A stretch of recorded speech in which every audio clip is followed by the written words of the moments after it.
આવનારા દિવસોની અંદર તહેવારોને ધ્યાનમાં રાખીને આરોગ્ય વિભાગ હરકતમાં આવ્યું છે। ભાગળ વિસ્તારમાં માવાના હોલસેલ વિક્રેતા નીતિ આરોગ્ય વિભાગની તપાસ શરૂ કરી અલગ અલગ માવાના સેમ્પલ લેવામાં આવ્યા છે। પવિત્ર શ્રાવણ માસ શરૂ થઈ ગયો છે ત્યારે રક્ષાબંધન અને જન્માષ્ટમીના તહેવારો અગાઉ સુરતમાં મીઠાઈનું વેચાણ મોટી સંખ્યામાં થતું હોય છે। મીઠાઈમાં ઉપયોગમાં લેવામાં આવતા માવામાં ભેળસેળ થાય છે, કેમ કે તે અંગેની તપાસ આરોગ્ય વિભાગ દ્વારા કરવામાં આવી હતી। અલગ અલગ 8 જગ્યાએ દરોડા પાડી સેમ્પલ લેવામાં આવ્યા હતા।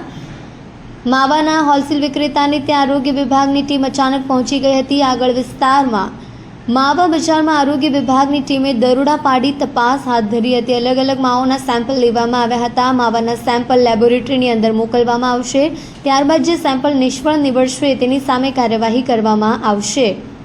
ફૂડ સેફ્ટી ઓફિસર સમીપ દેસાઈએ કહ્યું, આજે તહેવારો અગાઉ બનતી મીઠાઈમાં ઉપયોગમાં લેવામાં આવતા માવાના સેમ્પલ એકત્રિત કરવામાં આવ્યા હતા। ત્યારબાદ સેમ્પલ લેબોરેટરીમાં આપી તપાસ કરવામાં આવશે।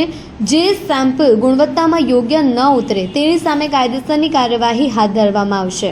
આજે શહેરના અલગ અલગ 8 જગ્યાએ દરોડાની કાર્યવાહી કરવામાં આવી હતી। સમીપ દેસાઈ, ફૂડ સેફ્ટી ઓફિસર। આગામી તહેવારોને લીધે તહેવારોની અંદર માવાનો ઉપયોગ વધારે થતો હોય આજ રોજ સુરતની અંદર લગભગ 8 ટીમ બનાવીને અલગ અલગ સ્થળેથી માવાના સેમ્પલ લેવાની કાર્યવાહી કરવામાં આવી રહી છે। કોલકાતામાં મહિલા ડોક્ટર સાથે રેપ વિથ મર્ડરની ઘટનાને પગલે સુરતની નવી સિવિલ હોસ્પિટલમાં કેન્ડલ માર્ચ યોજાઈ હતી। સિવિલ હોસ્પિટલના 200 જેટલા તબીબો આ રેલીમાં જોડાયા હતા। કોલકાતાની મેડિકલ કોલેજમાં મહિલા તબીબ ઉપર બળાત્કાર અને હત્યાના વિરોધમાં સુરત સિવિલની નવી હોસ્પિટલમાં મેડિકલ સ્ટુડન્ટ અને ડોક્ટરોએ કેન્ડલ માર્ચ કાઢી હતી, જેમાં તમામ મેડિકલ સ્ટુડન્ટ અને ડોક્ટરો જોડાયા હતા। તેમણે નર્સિંગ એસોસિએશને પણ સમર્થન આપ્યું હતું। નવી સિવિલ હોસ્પિટલમાંથી મળતી માહિતી અનુસાર 9મી ઓગસ્ટના રોજ કોલકાતાની મેડિકલ કોલેજમાં યુવાન લેડી ડોક્ટર અને પીજીની બીજા વર્ષની મેડિકલ સ્ટુડન્ટની ક્રૂરતાપૂર્વક હત્યા કરવામાં આવી હતી। તેના પડઘા આઘાત દેશની સાથે ગુજરાત સુરતમાં પણ પડ્યા હતા। તે ઘટનાના વિરોધમાં ડોક્ટરોની સુરક્ષાને લઈને સુરત નવી સિવિલ હોસ્પિટલમાં ગવર્મેન્ટ મેડિકલ કોલેજના તમામ સ્ટુડન્ટ્સ અને ડોક્ટરોએ આજે સાંજે નવી સિવિલ હોસ્પિટલ કેમ્પસમાં કેન્ડલ માર્ચ કાઢીને વિરોધ કર્યો હતો। નર્સિંગ એસોસિએશનના ઇકબાલ કડીવાલાએ જણાવ્યું હતું કે સ્ટુડન્ટ અને ડોક્ટરોને નર્સિંગ એસોસિએશને પણ સમર્થન આપ્યું છે। સુરત મહાનગરપાલિકા સંચાલિત નગર પ્રાથમિક શિક્ષણ સમિતિમાં પણ અન્ય જિલ્લાઓની માફક 3 ભૂતિયા શિક્ષક મળી આવ્યા છે। શિક્ષકો અંદાજે 6 મહિનાથી ગેરહાજર હોવા છતાં તેમના પગાર ચાલુ છે। બનાસકાંઠાની ઘટના પછી નગર પ્રાથમિક શિક્ષણ સમિતિની તપાસમાં ઘસફોટ થયો છે, ત્યારે હાલ વિદેશ ગયેલા 3 શિક્ષકોને નોટિસ ફટકારવામાં આવી છે। 1000થી વધુ શિક્ષકોની ઘટ છતાં 100 જેટલા શિક્ષકો કોઈને કોઈ બહાને નિયમ મુજબ રોજના 3 વર્ગો લેતા નથી। શાળા ક્રમાંક 121ના શિક્ષક નિમિષા પટેલ અને ક્રમાંક 190ના આરતી ચૌધરી વિદેશ ગયા હોવાનું જણાવી 6 મહિનાથી વધુ સમયથી રજા પર છે, તો શાળા ક્રમાંક 275ના શિક્ષક અંસારી મોહમ્મદ અમીન મુસાનો તો કોઈ અત્તોપત્તો જ નથી।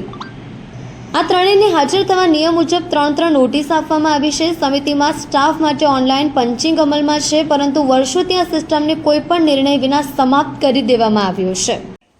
નમસ્કાર મિત્રો, હું રાકેશ હિરપરા, પ્રદેશ મહામંત્રી આમ આદમી પાર્ટી ગુજરાત।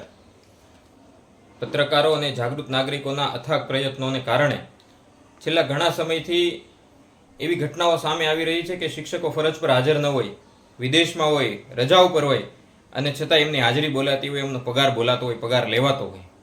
આમ તો શિક્ષણ વિભાગની કોઈને કોઈ ખામી દર અઠવાડિયે સામે આવે જ છે, પણ આના ઉપર કોઈ પણ પ્રકારના પગલાં, ગંભીર પગલાઓ લેવાઈ રહ્યા હોય એવું દેખાતું નથી, જેને કારણે દર અઠવાડિયે કોઈને કોઈ નવી ખામી સામે આવતી જ રહે છે।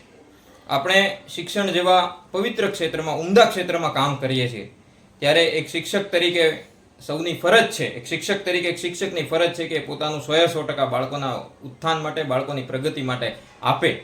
પણ જ્યારે આવું નથી થઈ રહ્યું અથવા કોઈ જગ્યાએ આ તંત્રમાં ખામી દેખાઈ રહી છે, ત્યારે શાસક પક્ષની ફરજ છે, તંત્રમાં બેઠેલા ઉચ્ચ અધિકારીઓની પણ ફરજ છે કે આ સિસ્ટમ સામે, આવી ગેરરીતિઓ સામે કડકમાં કડક દાખલારૂપ કાર્યવાહી કરવામાં આવે, જેથી કરીને ભવિષ્યમાં આવી ગેરરીતિ કરવાની કોઈ હિંમત ના કરે।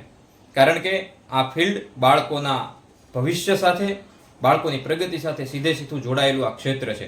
તો મારી આ તબક્કે શાસક પક્ષને, શિક્ષણ મંત્રીને અને શિક્ષણના તમામ ઉચ્ચ અધિકારીઓને વિનંતી છે કે આ ઘટનાની આખા ગુજરાત રાજ્યમાં તમામ શાળાઓમાં આ ઘટના બાબતે, આ કેસ બાબતે સઘન તપાસ કરવામાં આવે અને જે લોકો આ કામમાં ગેરરીતિ કરી રહ્યા છે અને ગેરરીતિ કરવામાં જે લોકો એમને મદદ કરી રહ્યા છે એ તમામ ઉપર કડકમાં કડક પગલાં લેવામાં આવે, જેથી કરીને ભવિષ્યમાં આ પ્રકારની ભૂલ કરવાની, આ પ્રકારની ગેરરીતિ કરવાની, આ પ્રકારની ચોરી કરવાની, આ પ્રકારનું પાપ કરવાની કોઈ હિંમત ના કરે. આભાર. જય હિન્દ. જય. શું આમ અભ્યાસ કરશે બાળકો? બનાસકાંઠા બાદ સુરતમાં પણ ગુલ્લીબાજ શિક્ષકો મળી આવ્યા છે.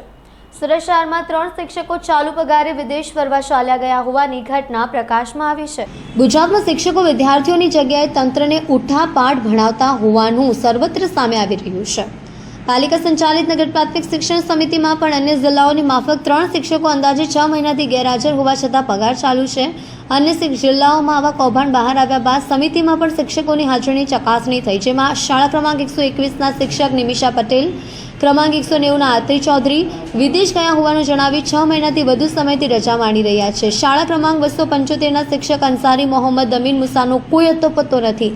આ ત્રણેયને હાજર થવા નિયમ મુજબ 3 નોટિસ આપી ચૂકી છે. તપાસમાં સામે આવ્યું છે કે 100થી વધુ શિક્ષકો છે, જેમાં 44 CRC તરીકે કામ કરતા શિક્ષકો પણ શાળામાં હાજર રહેતા નથી, જ્યારે એક શિક્ષક તો URCનો નિયમ વગર ચાર્જ મળ્યા બાદ પણ શાળાના વર્ગમાં વર્ષોથી જતા જ નથી. આ લોકો પોતાના URCના કુલિંગ પીરિયડ દરમિયાન પણ શાળામાં જતા નથી.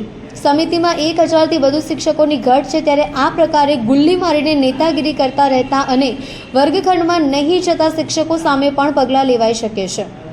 સમિતિમાં સ્ટાફ માટે ઓનલાઈન પંચિંગ અમલમાં છે, પરંતુ વર્ષોથી આ સિસ્ટમને કોઈપણ નિર્ણય વિના સમાપ્ત કરી દેવામાં આવ્યો છે.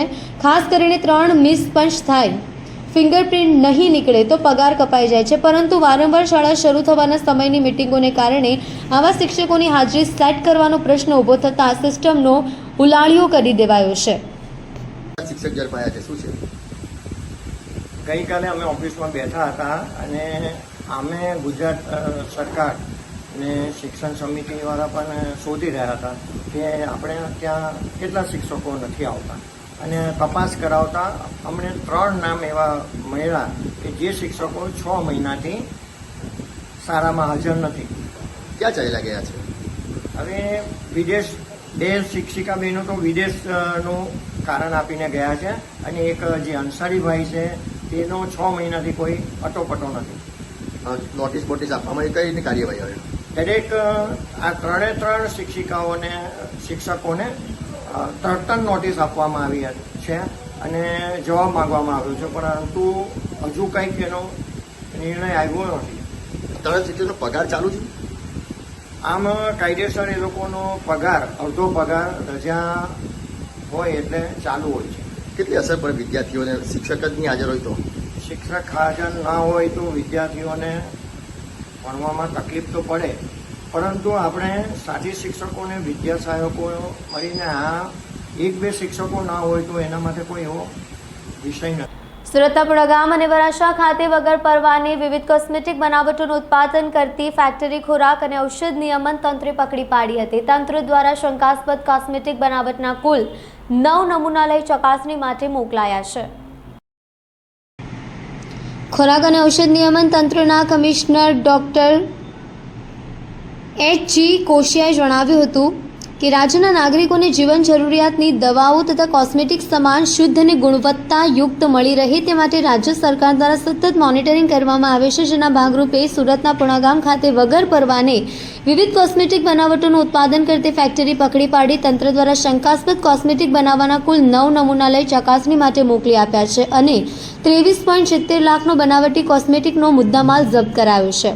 તેમણે ઉમેર્યું હતું કે રાજ્યમાં દવા અને કોસ્મેટિક નમૂનાનું પરીક્ષણ કરીને ભેળસેળ કરતા તત્વો સામે કાયદાકીય કાર્યવાહી કરવામાં આવે છે. ગેરકાયદેસર બનાવટી દવા તેમજ કોસ્મેટિકના વેચાણમાં સંકળાયેલ વ્યક્તિઓ વિરુદ્ધ કડક કાર્યવાહી કરવા તંત્ર દ્વારા નજર રાખવામાં આવી રહી છે, જેના ભાગરૂપે તાજેતરમાં YG દરજી નાયબ કમિશનર ના માર્ગદર્શન હેઠળ ગુજરાતની રાજ્યની ફ્લાઇંગ સ્કૂલના અધિકારી ડોક્ટર P.B. પટેલ, મુખ્ય કચેરી ગાંધીનગરના અને પ્રકાશ કૃષ્ણાની મદદનીશ કમિશનર સુરત તથા સુરત, ભરૂચ અને વલસાડ તંત્રના અન્ય અધિકારીઓએ સાથે રહી ગેરકાયદેસર પરવાને ઉત્પાદન કરતા કોસ્મેટિકની ફેક્ટરીમાં દરોડા પાડ્યા હતા, જેમાં Smith enterprise, G2 underground, Atlanta mall, Sudama Chowk, Mota Varachha, Surat દ્વારા વગર પરવાને અન્ય કંપનીના નામ, સરનામા, અન્યના લાયસન્સ નંબરનો ઉપયોગ કરી કોસ્મેટિક બનાવટનું ઉત્પાદન કરતા સ્મિથ એન્ટરપ્રાઇઝના માલિક હેમંતભાઈ વિઠ્ઠલભાઈ વડાલિયાને ઝડપી પાડી 4.30 લાખનો મુદ્દામાલ જપ્ત કર્યો છે. 4 સેમ્પલ ચકાસણી અર્થે મોકલી આપ્યા છે. આ ઉપરાંત આ જ ટીમ દ્વારા સિટી કોર્પોરેશન પુણાગામ ખાતે અલગ અલગ બ્રાન્ડની લેબલવાળી કોસ્મેટિક બનાવટીનો જથ્થો મોકલી મોટી માત્રામાં મળી આવ્યો છે, જેમાં તેઓ દ્વારા પ્રિશિલ લેબોરેટરી વડોદરાના નામ, સરનામા તથા લાયસન્સ નંબરનો તેઓની જાણ બહાર ઉપયોગ કરી કોસ્મેટિકનું ઉત્પાદન તેમજ પોતાના નામનું ઉત્પાદન કરી એમેઝોન, ફ્લિપકાર્ટ જેવા લાઇન પ્લેટફોર્મ પર કોસ્મેટિકનું વેચાણ કરતા નિકુલભાઈ ભીમજીભાઈ રૂખીને પકડી પાડી આશરે 20 લાખનો મુદ્દામાલ જપ્ત કર્યો છે. 5 સેમ્પલ ચકાસણી અર્થે મોકલી આપ્યા છે. તેમણે કહ્યું કે તંત્રની તપાસ દરમિયાન અધિકારીઓએ 9 નમૂનાઓ નિયમ ફોર્મ હેઠળ પૃથ્થકરણ અર્થે ખોરાક અને ઔષધ પ્રયોગશાળા વડોદરા ખાતે ચકાસણી અર્થે મોકલી આપ્યા છે. વધુમાં ડોક્ટર H.G. કોશિયાએ જણાવ્યું છે કે આ ફેક્ટરીની તપાસ દરમિયાન હકીકત ખુલેલ છે કે કોઈપણ જાતના પરવાના વગર ગેરકાયદેસર રીતે ગુણવત્તા વગરની કોસ્મેટિક બનાવટનું ઉત્પાદન તેમજ વેચાણ કરી જાહેર જનતાના આરોગ્ય અને જીવન જોખમાય તેવું ખૂબ જ ગંભીર કૃત્ય કર્યું છે. આ બાબતે વધુ તપાસ હાથ ધરવામાં આવશે. ખોરાક અને ઔષધ નિયમન તંત્રના અધિકારીઓની તાજેતરમાં જ નકલી દવાની ઉત્પાદન, ગેરકાયદેસર દવાની એજન્સી પરના દરોડાથી લોકોના સ્વાસ્થ્ય ચેડા કરનાર અને ગુનાહિત પ્રવૃત્તિમાં સંડોવાયેલા લોકોમાં ફફડાટ ફેલાઈ જવા પામ્યો છે. સુરત શહેરમાં શ્રાવણીયા જુગાર રમતા 6 જેટલા જુગારીઓને બાતમીને આધારે સારોલી પોલીસે ઝડપી પાડી કુલ 6.92 લાખનો મુદ્દામાલ કબજે લીધો હતો. હાલ ચાલી રહેલા શ્રાવણમાં દિન પ્રતિદિન જુગારીઓ પોલીસના હાથે લાગી રહ્યા છે. સારોલી પોલીસે ગંજીપાના વડે 3 પત્તીનો જુગાર રમતા 6 ખેલીઓને કુલ ₹6.92 લાખના મુદ્દામાલ સાથે ઝડપી પાડ્યા હતા. પોલીસ સૂત્રો દ્વારા પ્રાપ્ત થતી વિગતો મુજબ મળેલી બાતમીને આધારે સાણિયા હેમાદ ગામ પાસે આવેલ ઓમ રેજન્સીના 12મા માળે એક બંધ ફ્લેટમાં જુગાર રમતા હોવાની માહિતી મળી હતી. જે માહિતીને આધારે પોલીસે બતાવેલી જગ્યાઓ પર રેડ કરતી 6 જુગારીઓ જુગાર રમતા રંગે હાથે ઝડપાઈ ગયા હતા અને પોલીસે જુગારીઓ પાસેથી કુલ 6.92 લાખના મુદ્દામાલને કબજે કરી વધુ તપાસ શરૂ કરી છે. સુરતના સલાબતપુરા વિસ્તારમાં આવેલા રુસ્તમપુરા હિલ્સ નર્સરી પાસે રહેતી પરિણીતા પુત્રી સાથે ગત 5મી ઓગસ્ટથી રહસ્યમય રીતે ગુમ થઈ ગઈ છે. પોલીસમાં મિસિંગની ફરિયાદ આપી છતાં કોઈ પણ પત્તો લાગ્યો નથી. સુરતના સલાબતપુરા પોલીસ સ્ટેશનની હદમાં આવતા રુસ્તમપુરા હિલ્સ નર્સરી પાસે રહેતી પરિણીતા પુત્ર સાથે ગત 5મી ઓગસ્ટના રોજ રાત્રે ઘરથી રહસ્યમય રીતે ગુમ થઈ ગઈ હતી. ગુમ થયા અંગે સલાબતપુરા પોલીસમાં મિસિંગની ફરિયાદ આપી છતાં કોઈ પત્તો લાગ્યો નથી. સ્થાનિક સૂત્રોના જણાવ્યા પ્રમાણે રુસ્તમપુરા હિલ્સ નર્સરી પાસે રહેતી પરિણીતા ગત 5મી ઓગસ્ટના રોજ રાત્રે ઘરથી પુત્રને લઈને ચાલી ગઈ હતી. 5 તારીખે ગુમ થયેલ પરિણીતા અને પુત્રની પરિવારે ભારે શોધખોળ કરી હતી, પરંતુ તેનો કોઈ પત્તો લાગ્યો નથી. ગુમ થયા અંગે પરિવાર દ્વારા ફરિયાદ કરવામાં આવી છે. સુરતમાં કાયદા વ્યવસ્થાની સ્થિતિ સરેઆમ નિષ્ફળ ગઈ હોય તે રીતે માસૂમો સાથેના અત્યાચારો એક બાદ એક સામે આવી રહ્યા છે. ત્યારે હજીરામાંથી 6 વર્ષની બાળકીનું અપહરણ થયા બાદ આજે તેનો મૃતદેહ મળી આવ્યો હતો, જેથી ફરી એકવાર માસૂમો સલામત ન હોય તેવો ઘાટ સર્જાયો છે.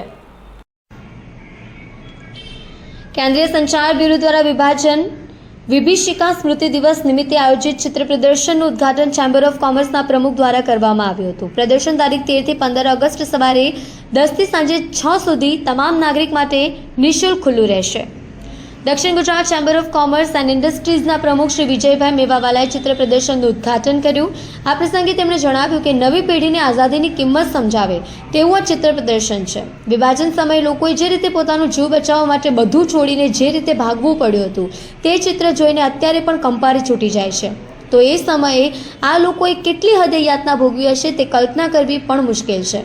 યુવા પેઢીએ આપણો આ ભૂતકાળને જોઈને મળેલી આઝાદી અંગે વિચારવું જોઈએ. કાર્યક્રમ દરમિયાન શૌર્ય ગીત, ચિત્રકામ તેમજ પ્રશ્નોત્તરી સ્પર્ધામાં વિજેતાઓને પુરસ્કાર, પ્રમાણપત્ર એનાયત કરવામાં આવ્યા હતા. આ કાર્યક્રમમાં ચેમ્બર ઓફ કોમર્સના ઉપપ્રમુખ શ્રી નિખિલભાઈ મદ્રાસી, સેક્રેટરી શ્રી નીરવભાઈ માંડલેવાલા, ખજાનચી શ્રી મૃણાલભાઈ શુક્લ ઉપસ્થિત રહ્યા હતા. કાર્યક્રમના ભાગરૂપે આરડી કોન્ટ્રાક્ટર હાઈસ્કૂલના બાળકોને શાળાએથી પ્રદર્શન સ્થળ સુધી તિરંગા રેલી પણ કરી હતી, જેમાં પ્રદર્શનની સાથે પોસ્ટ ઓફિસ નાનપુરા દ્વારા પોસ્ટ વિભાગ અને તેની વિવિધ યોજનાઓને તેમજ ફિલાટેલી જેવી કામગીરી વિશે લોકોને માહિતી આપવા સ્ટોલ્સ તૈયાર કરવામાં આવ્યા છે. પ્રદર્શનમાં દેશના વિભાજન સમયે લોકોએ ભોગવેલી પીડા, તેમણે કરેલા સંઘર્ષના વિવિધ ફોટોગ્રાફ્સ, તે સમયમાં અખબારોમાં પ્રકાશિત થયેલા સમાચારો, વિવિધ દસ્તાવેજોનો અહીં પ્રચારિત કરવામાં આવ્યા છે। આ પ્રદર્શન તારીખ 13 સવારે 11 થી 6 તેમજ તારીખ 14 અને 15 ઓગસ્ટને સવારે 10 થી સાંજે 6 સુધી નાગરિકો માટે નિઃશુલ્ક ખુલ્લું રહેશે। કાર્યક્રમને સફળ બનાવવા ક્ષેત્રીય પ્રચાર અધિકારી ઇન્દ્રવદનસિંહ ઝાલા, રોશન પટેલ અને અમૃતભાઈ સોનેરીએ જહેમત ઉઠાવી હતી। जी सर, ये हमारे पास 7 तारीख को एक मिसिंग दर्ज हुई थी हजीरा पुलिस स्टेशन में। एक बच्ची है वहाँ से एएमएनएस के पीछे जहाँ पे वर्कर रहते हैं वहाँ से एक 6 साल की बच्ची है, वो मिसिंग है। तो इस बच्ची को ढूंढने के प्रयास कर रहे थे। हमारी अलग अलग टीमें बना के इस एरिया में ड्रोन से भी चेक किया गया, इसको अलग अलग टीमों के द्वारा जितना एरिया आसपास का सब जगह चेक किया गया था। तो आज सुबह एक लेडी ने इन्फॉर्मेशन दी कि एएमएनएस के पीछे का जो जंगल है वहाँ पे एक डेड बॉडी पड़ी हुई है। तो वहाँ आइडेंटिफाई किया गया तो ये मिसिंग वाली बच्ची थी। अभी पंचों को बुलाया गया है एफएसएल और मामलतदार की हाजिरी में। बच्ची की बॉडी को यहाँ से सिविल हॉस्पिटल में फॉरेंसिक पोस्टमार्टम के लिए रेफ़र किया गया है और आगे की इन्वेस्टिगेशन अभी चालू है। एक बार पीएम की रिपोर्ट आने के बाद में तहकीकात की जाएगी और कुछ प्रोग्रेस होगा तो आपको इन्फॉर्म करेंगे।